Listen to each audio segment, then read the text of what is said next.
皆さん、こんにちは。スティーブテック支店のスティーブです。アメリカのテキサス州ダラスにおります。今朝、日本から帰ってきました。6日ほど日本におりまして、大変お世話になりました。皆さんにお礼を申し上げたいと思います。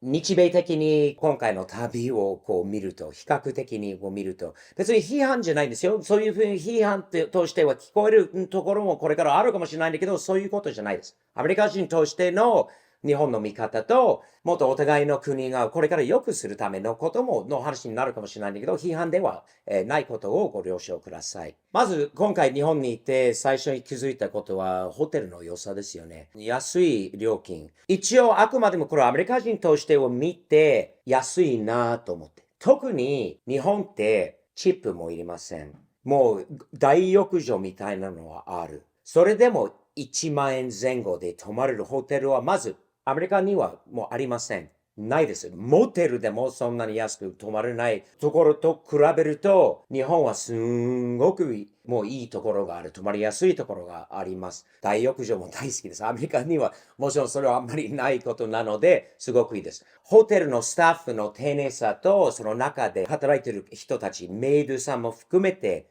の対応、おはようございます。朝に挨拶があるとないと本当に違うんですよ。なんか見方は違うんです。例えば日本でこれ当たり前なことがおはようございますっていうのは当たり前なんだけど、アメリカでは逆におはようございますって元気な笑顔で言われると、よかったな、よかったなっていうの、なんて言うんですかね。ないことが多いので、あると本当は簡単なことなんですけど気持ちいいんですよね。そして朝食。本当に美味しいんですよね。自分の大好きな納豆から、もちろんアメリカにないものですよね。からいろんな野菜とか、季節的な料理とかも出てくるのはすごいな。同じ料金の中でチップもいらないことはすごいなと。アメリカに帰ってきてから逆に友達とロサンゼルスでちょっと時間があって、あるカフェに行ってみたんですよ。メニュー開いたらびっくりしたのは物価の違いですね。ハンバーガーとチキンサンドイッチが一番安かったんですよね。それでも一番安いもの16ドルですよ。16ドルのもの2000以上のものだと思います。プラス、もちろんチップもいるんですよね。チップっていうのはもう20%前後のチップになっておりますので、考えると2人分で食べたのは日本で多分ね10人ぐらい分でも食べられると思いますよね。もっと健康的ないろんなレンジのあるものはね。だから外国人から見ると、今の日本は、安く感じますよね。サービスこんなにあるのこんなに安く。なぜ訪れる方が多いのかって、外国人として日本を見て今、分かったと思います。今回の旅で。今回一つの目的は東京オートサロンだったんですが、それ以外は、今度ね、オープンする日本のカフェ、以前に動画で紹介させていただいたんですが、よかったらぜひ見てください。まず、大判焼き屋さんなんですけど、カフェをオープンするんですよ。そのためにも、今回はいろんな面でリサーチをさせていただきました。一つ分かったことは、まず日本の料理に美味しいもの本当にたくさんありますよね。ファミリーレスから高級料理まで、どのレベルでもスタッフの対応、笑顔がもうアメリカとちょっと違うな。アメリカ人としてもっと日本をその面では見習わないといけないなっていうところがありますよね。今回もね、いろいろ自分のカフェで本当にバリバリ日本って売りたいので、いろんなもの、今度これからも動画で紹介していくものもあるんですけど、いろいろリサーチしてきたんで、とても勉強になりました。本当に日本にすごいアイディアとか、競争が激しいからこそ多分いろんなアイディアが面白いの生まれるから、それ見るのが好き。とにかく最終的に言えるのは、アメリカの食べ物の金額とその物価の違いが本当にこれとこれなんですよね。90年代から日本に行ってるスティーブから見ると、いつの間にかが世界一物価の高い日本と、すごいリーズナブル安かったアメリカと、いつの間にかこうなりましたよね。180度になりましたよね。アメリカはめっちゃ高い。日本はめっちゃ安くなったことが、一つ今回目立っていましたよね。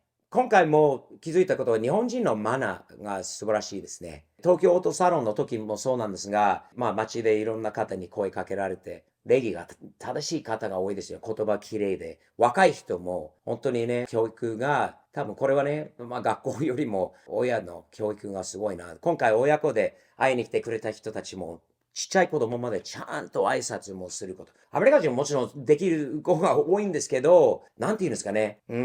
ちょっと違いますよね。大学生時代の時からでもね、教えられたことなんですが、日本人のグループワーク、東京オートサロンの搬入、そして搬出の時のことを見て感動しました。本当に感動しました。毎回もそうなんですが、あっという間に何もない大きなホールをゼロからこう立ち上げて、そして終わってからあっという間にゼロになる。みんなの動き、走りながら、チームワークで動きながら、怪我がないことをこうやりながら、いろんな中ではすごいなと思う。早いです。アメリカ人ももちろん頑張ってるんだけど、チームワークの違いがなんとなく違うんだよね。それも収録させていただきましたので、後日の動画にアップしますが、チームワークがすごいなと思いました。もう一つ、親子で家族で会いに来てくれた方がもう全国からいましたよね。本当にそれ感謝を込めて本当にお礼を申し上げたいと思います。ありがとうございました。その親子のことがもう見て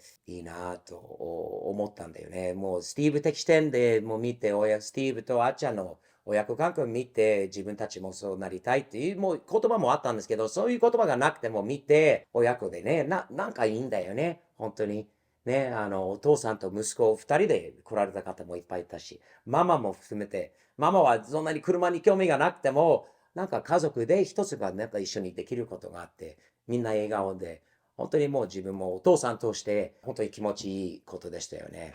マジで、それ、本当に。その時もお土産もたくさん、もう本当にたくさんをいただきました。全部持って帰らせていただきました。後日の開封動画もアップしますので、ぜひご覧ください。そして、チャンネル登録をよろしくお願いします。最後に、もう指摘したいのは、空港の違いですよね。アメリカ人としてかなり大きいんですよね。羽田空港、素晴らしいです。綺麗です。ロサンゼルス空港は残念ながらアメリカ人としてちょっと残念なところが多いです。やってる人たちよりも、その施設の違いですよね。羽田空港はピカピカです。レストランとか、もうトイレまで、あとはピカピカなんですが、ロサンゼルス空港が久しぶりに見て、ショック受けました。もうちょっとね、アメリカとしてカリフォルニア州としてロサンゼルスとしてもうちょっと頑張れるのかなって。ぜひ、もう批判よりも一つの機会として羽田空港とかぜひ見てくださいね。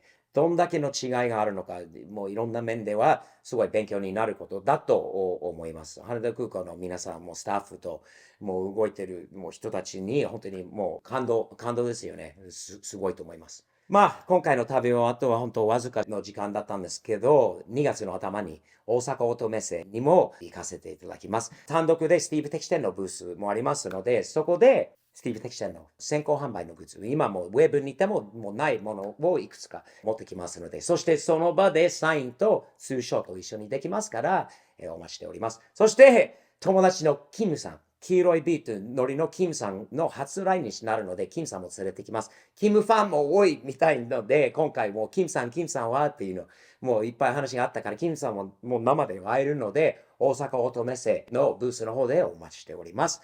日々前進っていう感じですよね。サムズアップ的に笑顔でやっていきましょう。アメリカと日本のために、もうみんな強くなって、これからやっていきましょうね。もう国愛して。ね、やっていきたいなと思います。よろしくお願いします。ではまた2月に大阪でお会いしましょう。よろしくです。失礼します。